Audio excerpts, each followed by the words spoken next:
नमस्कार। ओम शांति। बहुत से लोगों को हमने अक्सर सुना है ये बोलते हुए, जब वो अपने जीवन में बहुत ज़्यादा परेशान होते हैं तो कहते हैं, हे प्रभु, हे परमात्मा, हमें इस जीवन मरण से मुक्त कर दे, हमें मोक्ष दे दे।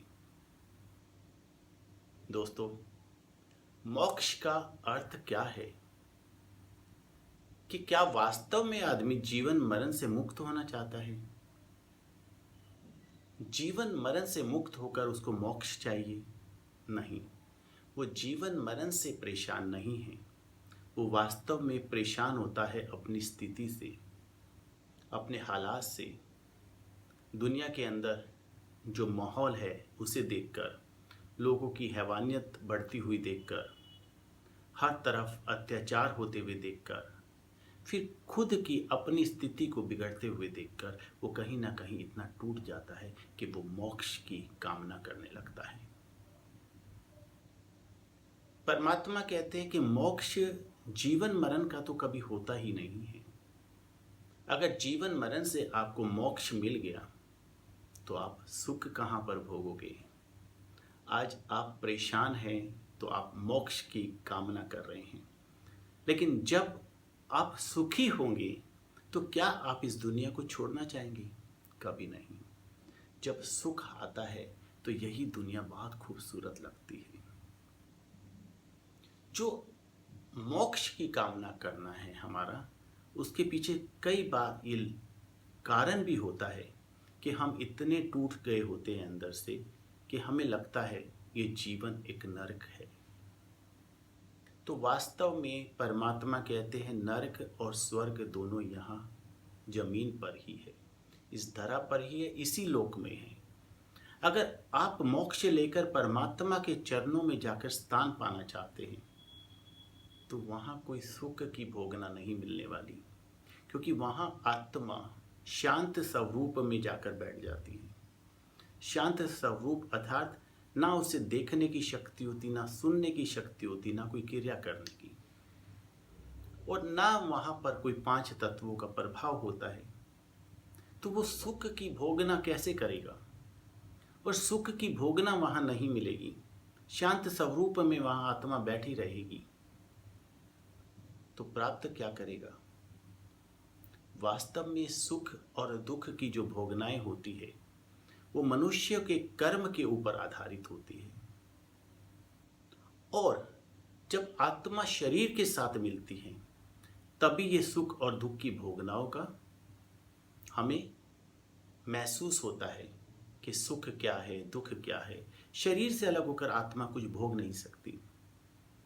और जब ये पृथ्वी के ऊपर सतयुग स्टार्ट होता है, एक साइकिल होता है 4 युगों का। सतयुग जब स्टार्ट होता है, परमात्मा कहते हैं उसी को हम अमर लोक कहते हैं। वही सुख धाम है जहाँ सर्व सुख की प्राप्ति होती है। जब वहाँ इंसान जन्म लेता है तो वहाँ इतना सा भी रत्ती भर भी कष्ट नहीं होता, कोई अत्याचार नहीं होता, कोई फ्रेब नहीं होता, कोई घोटाले नहीं होते, कोई एक दूसरे के साथ चीटिंग नहीं करता। तो वहाँ सुख ही सुख होता है और अपार सुख होता है। उसी को स्वर्ग कहते हैं। जब इस लोक पर वो स्वर्ग है तो भला मनुष्य क्यों मोक्ष की प्राप्ति करना चाहेगा? मोक्ष मनुष्य इस वक्त चाहता है कलयुग के घोर अंधकार के समय में, यानी कि घोर कलयुग के समय में, क्योंकि वो कहीं ना कहीं अपने कर्म के अनुसार मिल रहे फल के कारण इतना ज़्यादा भयभीत हो जाता है, इतना ज़्यादा चिंतित हो जाता है, इतना ज़्यादा टूट जाता है कि उसे लगता है ये जीवन मरण का चक्र ही बेकार है। अब जो ये शिवरात्रि है, इसको इसके साथ थोड़ा सा जोड़ कर देखते हैं। शिवरात्रि अर्थात शिव यानी कि परमात्मा, रात्रि यानी कि अंधकार। जब मनुष्य के जीवन में अंधकार बढ़ने लगता है तो परमात्मा को याद करता है। साधारण है, ये कलयुग के शुरू से ही, वैसे तो देखा जाए तो द्वापर से ही कष्ट आने शुरू हो गए। अत्याचार होने शुरू हो गए, मनुष्य गिरती हुई कला में जाना शुरू हो गया।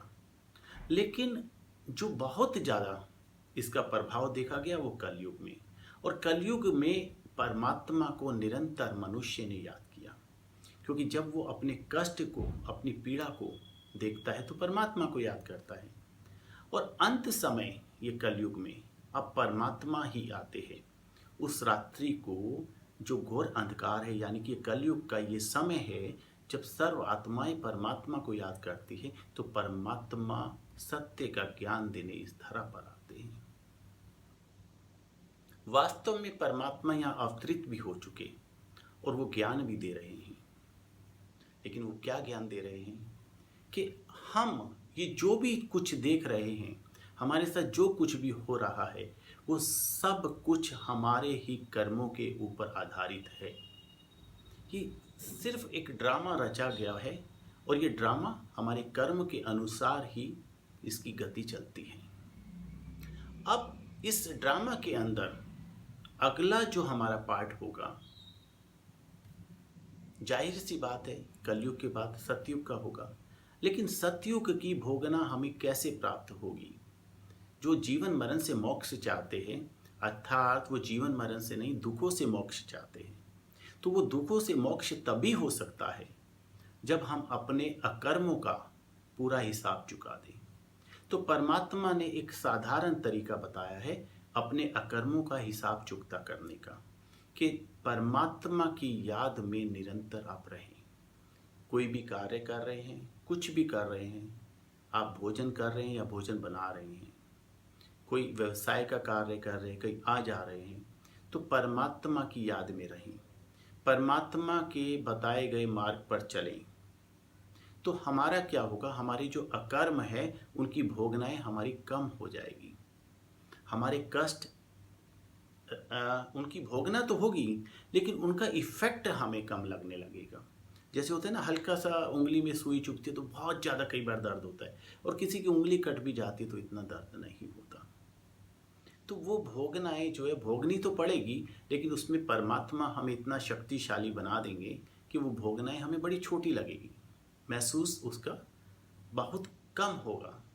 तो परमात्मा ये जो शिवरात्रि है, इस पर आकर परमात्मा यही कहते हैं कि ये वही वक्त है जब आपने मुझे पुकारा और मैं आ गया, और अब मैं आपको सत्य का मार्ग समझाता हूँ, आपको इस दुख, पीड़ा, तकलीफ, संकट वाले जीवन से मोक्ष दिलाता हूँ, यानी कि मुक्त करता हूँ।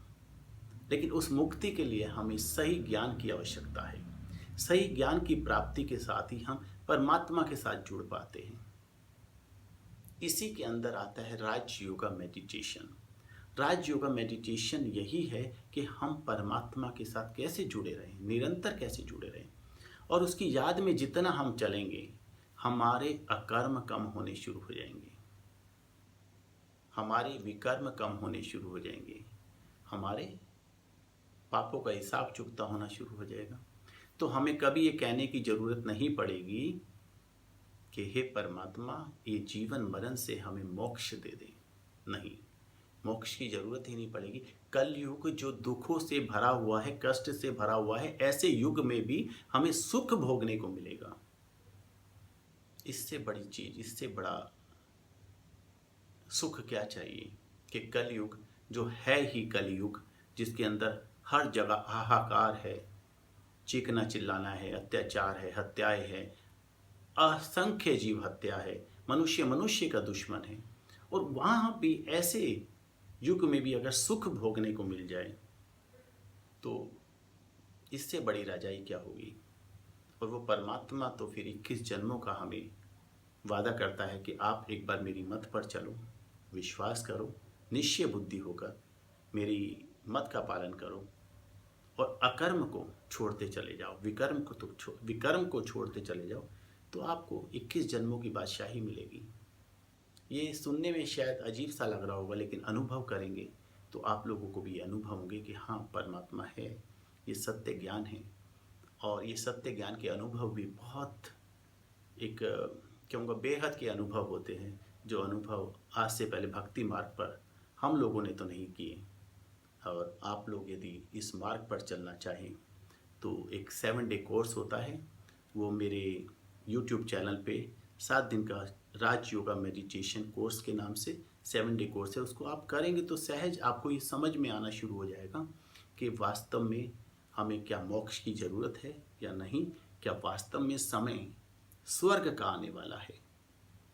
तो दोस्तों, इस बार शिवरात्रि नहीं है, ये शिव जयंती है, क्योंकि शिव जयंती का अर्थ है कि परमात्मा शिव यहाँ आकर ज्ञान बांट रहे हैं। तो हम उसे शिव जयंती ही कहेंगे, क्योंकि जब जन्म हो जाता है तो वो जयंती कहलाती है। और उसका भरपूर आनंद आप लोग भी लीजिए, हम लोग तो ले ही रहे हैं। अगर आप बहुत गहराई से इसका अध्ययन करना चाहते हैं तो 7 डे कोर्स जरूर कीजिएगा। नमस्कार, धन्यवाद।